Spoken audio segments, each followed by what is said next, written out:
Jojo Banaligan of Rider PH. Up next, we have Miss Dalian Carvajal of Philippine Star. Hi, Jean. Welcome back. Long time no see. For Ash and for Andres. Hi, Andres. What's the crazy, parang anto slambo. What's the craziest thing you did for love? Too crazy to mention. Ang hirap naman. Hindi ko maisip ka agad. The craziest thing I did for love?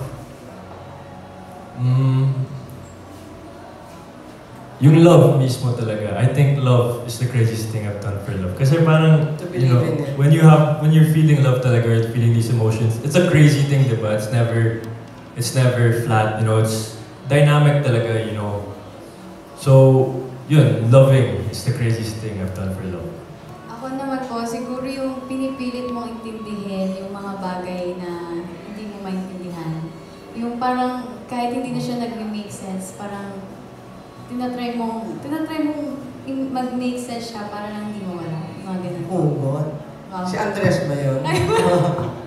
For direct, kung i-compare mo sa Bulaklak yung tandem ni Ashres, what flower would it be? Pang beauty pageant question. Siguro puting rose. Kasi, di ba, rose siya. So, parang rose kasi symbol of passion. Pero gusto ko siyang maging white instead of red. Kasi parang ang pure and genuine ng pagsasamahan nila. Pero wala pa naman mga tinik. Kasama yun. The thorns of the roses. Pwede. Pero yung thorns na yun, di ba, minsan kahit alam mong merong risk na masuksok ka, ibigay mo pa rin kasi mahal mo. Hindi mo maamoy yung flowers without holding the thorns, sabi nga. Thank you and good luck. Thank you. Thank you po. Thank you po. Thank you. That was Miss Dalian Carvajal of Philippine Star. Up next, we have Roldan Castro of Abate Tonight. Good afternoon. Afternoon po. Okay, kanina tinanong kasi si Direk kung anong klaseng bulaklak kayo as love team. Ikaw, Andres, kung isang bulaklak si Astin, ano yun? Kung isang bulaklak si Ash, ang sasabihin ko, ang sabihin ko, white rose din. Dahil si Ash, you know, yung rose nagsisymbolize yan ng passion, and especially yung white rose, mas sa purity din. So ang sasabihin ko, white rose dahil, you know, yung passion ni Ash, passionate siya, pure din siya. Okay. Yes, Astin, anong reaction mo doon? Para di ako maligaw, white rose na lang. kasi parehas talaga. Kasi si Andres din, sobrang genuine niya talaga na tao. And kung yun talaga yung pinakamalapit din sa kanya. Okay. Gusto ko lang malaman ang reaction nyo na sinasabi nila, threat daw kayo sa ibang love team, sa mga existing love team sa ibang mga network. Anong reaction nyo doon? Threat. Threat. Di namin naman iniisip na threat kami ng ganun kasi in this industry, we're all just, you know, working and we're all doing our own part and we have our own jobs and we just want to, you know, give our best and do our best for the people that support us and that, you know, want us to be there. We want to give it our best for them. Okay. Ako din po, hindi ko po naisip na gano'n and hindi ko rin siya iniisip. Parang wala akong iniisip na competitor sa showbiz. Parang lahat sila niroot ko kasi naniniwala ako na kung ano yung para sa'yo, para sa'yo. Kung ano yung para sa kanila, yun yung para sa kanila. Okay. Yes, and also for the other love teams then, like we look up to these people then because, you know, they have their own experiences and they're also working kaya we understand it and, you know, we really appreciate them. Okay. Last question ko, Andres. Kung halimbawang maglambing ka or may tampuhan kayo ni Astin, ilang bulaklak daw ang ibibigay mo? 100 din mo? Paano ng klaseng bulaklak? Siguro 200 na lang na white rose. Talbo. Yun. Ikaw, Astin, nakukuha ka ba sa bulaklak? Hindi Hindi ako mahilig sa bulaklak talaga, pero yung thought na binigyan ka ng bulaklak or yung purpose or yung intention nung pagbigay, mas dun po ako na parang yun yung na-appreciate ko. Okay, thank you. Thank you. Thank you. That was Roldan Castro of Habana Tonight. Up next, we have June Nardo of Marites University.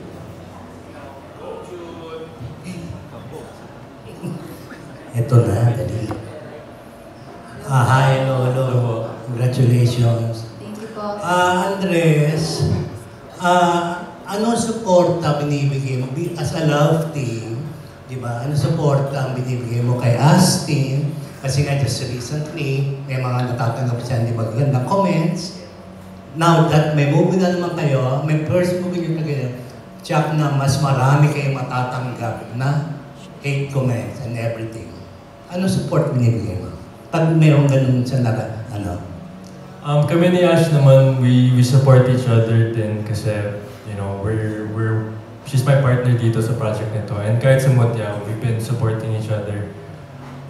Close din kami, di ba? We're close friends and, di ba? Hindi pa ba? Hindi pa ba kayo? You know, so, we support each other, you know, we're nice to each other, we're friendly to each other, and parang we just help each other out.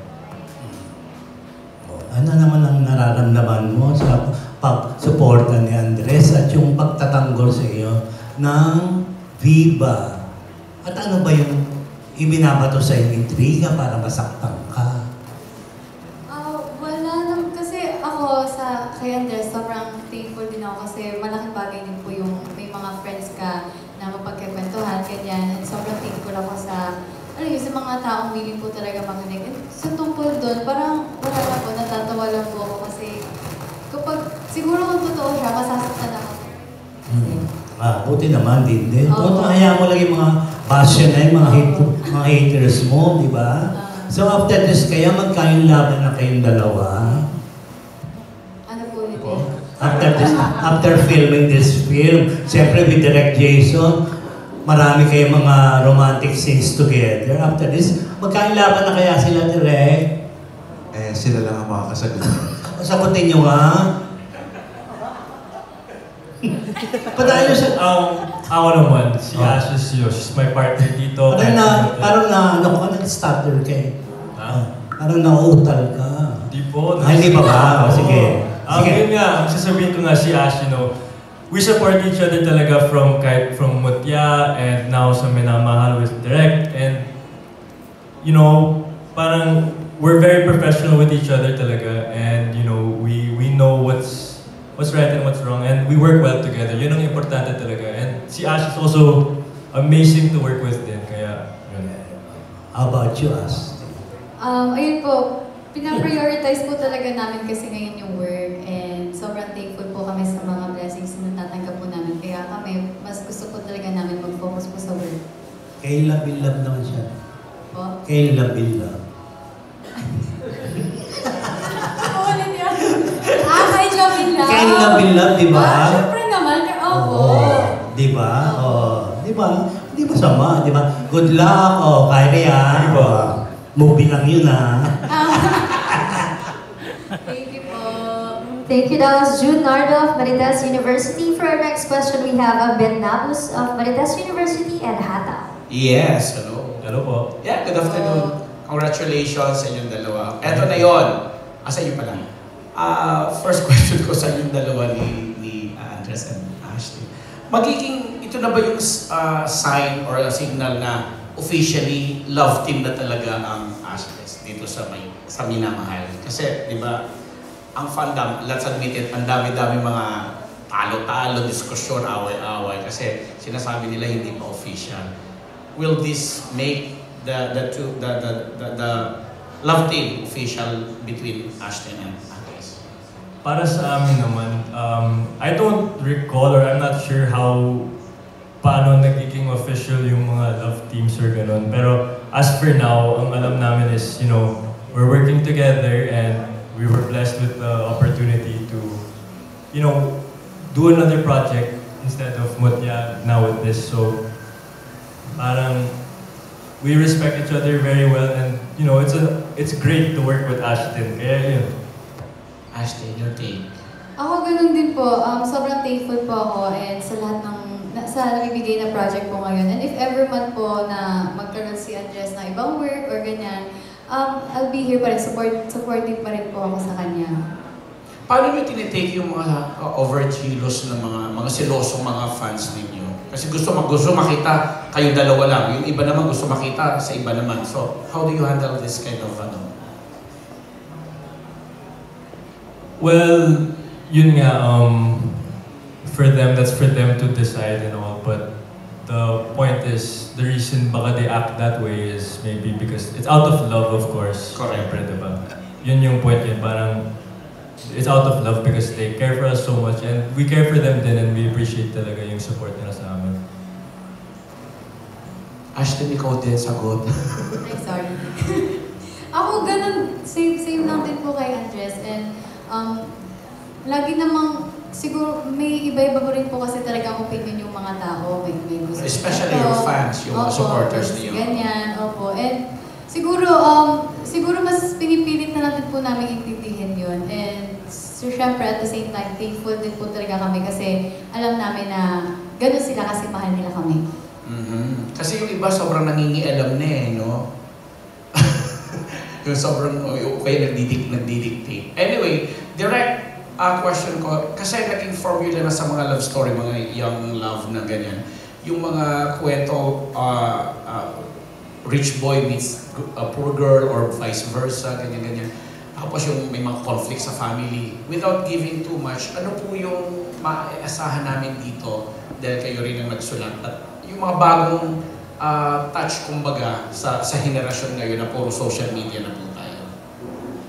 Dahil ang sabi ko kanina, yung mga younger generation kasi ngayon, hindi sila parang, hindi puro dulo ang pag-ibig. Ang mga kabataan ngayon, finifigure out nila paano pwedeng magkaroon ng pag-ibig without sabotaging or abandoning yourself. Dapat yung pag-grow mo as individual, hindi siya masacrifice just because pinupursue mo yung love. So, itong mga ganitong bagay yung gusto kong i-capture dito sa pelikula ko. Walang hindi siya yung pelikula na merong kontrabida, merong bida, hindi. Yung characters ko, wala silang moral high ground. Because as young people, yung characters ko, di ba, pwedeng nagmamahal sila, pero it can transform into something toxic. Di ba? So, what I want the audience to see in this movie is how love can be something beautiful yet messy. So, yun, parang ang mas goal ko dito is makita ng mga tao yung journey ng dalawang characters nito while navigating through life with all their traumas, with all their fears in life, with all their ambitions. Parang ganun. And since malaking bahagi yung bulaklak dito sa story mo, may mga particular kind of flowers ba dito na i-highlight sa story ng love story nila? Well, pinaplano pa namin, pero I'm asking my production designer kung pwedeng mag-prioritize ng mga indigenous flowers para ma-promote din naman. Kung ano man yung mga indigenous flowers natin, mga waling-waling. Para diba, meron din tayong konting ambag sa lipunan. Correct, tama naman. Last question, kay Andres. Kasi kumakanta, magandang boses. Maaasahan ba natin o maririnig ba ng mga manonood nitong minamahal yung singing voice ni Andres? So magiging part ba na may kantahan or harana something dito sa movie na to? Maybe. Maybe. No, well, tingnan natin. We'll see. Tingnan natin. Surprise na lang. Tingnan natin. Okay, thank you. Good luck. Thank you, Jean. Thank you. Thank you. Thank you po. Thank you. That was Ambit Nabos of Marites University and Hado. But before we proceed on to the next question, I think kailangan mo na mag-CR ni Ashton. But we'll wait for you. Don't you worry. Pero magpuko na tayo if you have question for Direct and Andres. Alright? So for our next question, we have Alan Policarpio of Inquirer. Hello, good afternoon. Hello. For Direct muna, what do you think makes this film parang a perfect launching vehicle for the two of them? I think it's perfect to launch them kasi galing nga sila sa hype ng Mutya ng Section E, which is larger than life, medyo caricature, pero guilty pleasure siya ng marami. So, parang tinitignan ko siya as a possible next step sa career nila. Di ba? Parang instead of doing the same thing, this project will allow them to explore, more mature themes, and therefore yung acting nila mas mapipiga. Kasi grabe yung acting range na kailangan ng pelikulang ito. Like for example, yung character ni Andres, from loner, magiging sad boy, magiging boyfriend material. So, ayun, perfect ito kasi parang malolodge sila as serious actors independent of their characters sa Mutiara Section E. And Andres, how do you feel about that? Do you think that with the experience you've had so far na yun nga, you are now parang ready or equipped to make that next step? Of course, there's still many things that I have to learn din kasi bago pa din ako, and there are a lot of things that I do want to learn talaga, and I do believe that this is the next step in not only improving my skill set as an actor, but also overall in the industry and with work. So this is gonna serve also as a learning opportunity talaga, and getting the opportunity, like I said, to work with Direk, who's gonna guide me. Yan. Pero how are you finding acting, showbiz so far? Do you see parang are you at the point where you can say na you want to do this long term or you want to do this more seriously? Hello, yeah. Okay, definitely yes. In terms of acting naman, I want to improve my craft. I want to really show people talaga that I can act and that I have range and I'm versatile enough to portray these roles that are, polar opposites. Like coming from a character that is Kiefer, that is a lot louder and larger than life, now turning into this character that is Rafi, who's a lot more quiet and more conserved with himself. It's definitely a switch and a big leap that I want to show, and I think it will be able to parang show the acting range that I would like. And you think yung character mo ngayon, do you feel like mas closer siya sa real personality mo, or? Actually, alam mo, nung nag-pitch si Direk tong project, after I read the script, I was really thinking alam mo, parang this character, si Rafi na to, it's super close to how I am as a person. Parang I used to compare to when I was back in high school. Yung character na si Rafi na super quiet, he's reserved, pero parang he's invisible but he's there. But I don't wanna spoil too much din, but Last na wala pa kasi si Ashlyn. But sabi kasi ni Direk kanina, yung nakikita niya sa chemistry niyo is very organic. Parang iwanan niya lang kayo sa isang lugar. And it's the same that we see on screen.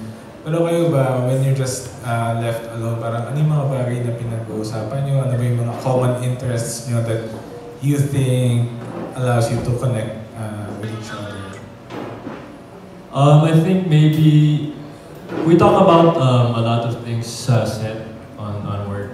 Usually naman about work kasi we're working, diba? Kaya yun, parang we're able to bond naman in a lot of things, and we have a lot of similarities there. Yun, yeah. Alright, thank you. Thank you. That was Alan Policarpio of Inquirer. Up next, we have Erwin Ogawa of Ananggana. Hi Andres, hi Direk. Congrats sa new movie. Okay. So kay Andres,